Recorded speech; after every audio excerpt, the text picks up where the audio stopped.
ശബരിമലയിലെ സ്വർണ്ണക്കൊള്ള കേസിൽ പ്രതിസ്ഥാനത്തുള്ള സ്മാർട്ട് ക്രിയേഷൻസിന്റെ വക്കീലിനെ ഇപ്പോൾ ദേവസ്വം വകുപ്പിന്റെ പ്രത്യേക അഭിഭാഷകനായി നിയമിച്ചിരിക്കുകയാണ് കേരള സർക്കാർ. Advocate KB. പ്രദീപനെയാണ് ഹൈക്കോടതിയിലെ സ്പെഷ്യൽ ഗവൺമെന്റ് പ്ലീഡർ ആയിട്ട് നിയമിച്ചത്. ഇതുവരെ സീനിയർ ഗവൺമെന്റ് പ്ലീഡർ മാത്രമേ ദേവസ്വം വകുപ്പിൽ ഉണ്ടായിരുന്നുള്ളൂ. സ്പെഷ്യൽ ഗവൺമെന്റ് പ്ലീഡർ എന്ന പദവി പ്രത്യേകമായി നൽകിയാണ് ഇപ്പോൾ കെ.ബി. പ്രദീപിന്റെ നിയമനം. ദേവസ്വം വകുപ്പിന്റെ ഉത്തരവിന്റെ പകർപ്പ് മാധ്യമങ്ങൾക്ക് ലഭിച്ചിട്ടുണ്ട്. 3 പ്രത്യേക സ്പെഷ്യൽ ഗവൺമെന്റ് പ്ലീഡർമാരെയാണ് സർക്കാർ നിയമിച്ചിട്ടുള്ളത്. അതിലൊന്നാണ് ഈ കെ.ബി. പ്രദീപിന്റെ നിയമനം. 2019 ദ്വാരപാലക ശില്പത്തിൽ സ്വർണം പൂശിയ സ്മാർട്ട് ക്രിയേഷൻ സ്വർണ്ണക്കൊള്ള കേസിൽ സംശയത്തിന്റെ നിഴലിലാണ് ഇപ്പോൾ. സ്വർണം പൂശാനായി ശരിയായ ടെക്നോളജി അല്ല സ്മാർട്ട് ക്രിയേഷൻ ഉപയോഗിച്ചതെന്ന് കോടതിയും വ്യക്തമാക്കി. 2019 പാളിയിൽ നിന്നും സ്വർണം വേർതിരിക്കാനുള്ള സാങ്കേതിക വിദ്യ സ്മാർട്ട് ക്രിയേഷൻസിന് ഉണ്ടായിരുന്നില്ല. പാളികൾ കൊണ്ടുപോയ ഉണ്ണികൃഷ്ണൻ പോറ്റി പിന്നീട് കൊണ്ടുവന്നത് ചെമ്പുപാളികളാണ്. സ്വർണ്ണപ്പാളി നൈട്രിക് ആസിഡിൽ ലയിപ്പിച്ച് വേർതിരിച്ച് എടുത്തു എന്നാണ് സ്മാർട്ട് ക്രിയേഷൻസ് ദേവസ്വം വിജിലൻസിന് നൽകിയ മൊഴി. 1 കിലോ സ്വർണ്ണമാണ് സ്വർണ്ണപ്പാളികളിൽ നിന്ന് ലഭിച്ചത്. അതിൽ 420 ഗ്രാം ഉണ്ണികൃഷ്ണൻ പോറ്റി കൊടുത്തു, 320 ഗ്രാം പണിക്കൂലിയായി എടുത്തു. ബാക്കി പുതിയ ചെമ്പുകാളികൾ പൂശി എന്നാണ് സ്മാർട്ട് ക്രിയേഷൻസിന്റെ ഉടമ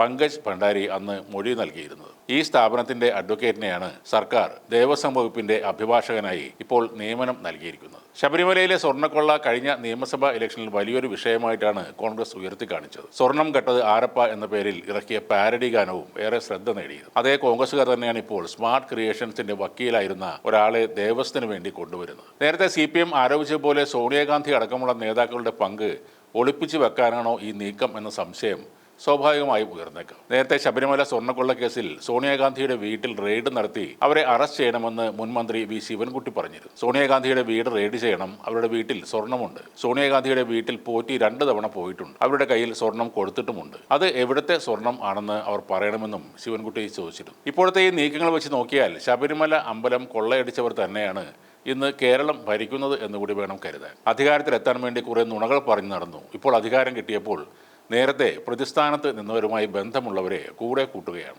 ഇനിയിപ്പോൾ ചെയ്യാനുള്ളത് സ്വർണം കെട്ട ഉണ്ണികൃഷ്ണൻ പോറ്റിയെ ദേവസ്വം ബോർഡ് ചെയർമാനാക്കുക എന്നത് മാത്രമാണ്. അതോടെ സ്വർണ്ണക്കൊള്ളയെ സംബന്ധിച്ച എല്ലാ ചോദ്യങ്ങളും പ്രശ്നങ്ങളും തെളിവുകളും കേസുകളും എല്ലാം ഒരുമിച്ച് തീർന്നു കിട്ടും. സമീപകാലത്ത് ഏറ്റവും വിവാദമുണ്ടാക്കിയ പരസ്പരം ചെളിവാരി എറിഞ്ഞ ശബരിമല സ്വർണ്ണക്കൊള്ളയിലെ ഏറ്റവും പുതിയ അപ്ഡേറ്റ് എന്ന് പറയുന്നത് സ്വർണ്ണക്കേസിൽ ഇനി സർക്കാരിന് വേണ്ടി വാദിക്കാൻ പോകുന്നത് വിവാദ സ്ഥാപനമായ സ്മാർട്ട് ക്രിയേഷൻസിൻ്റെ പഴയ വക്കീലായിരിക്കും.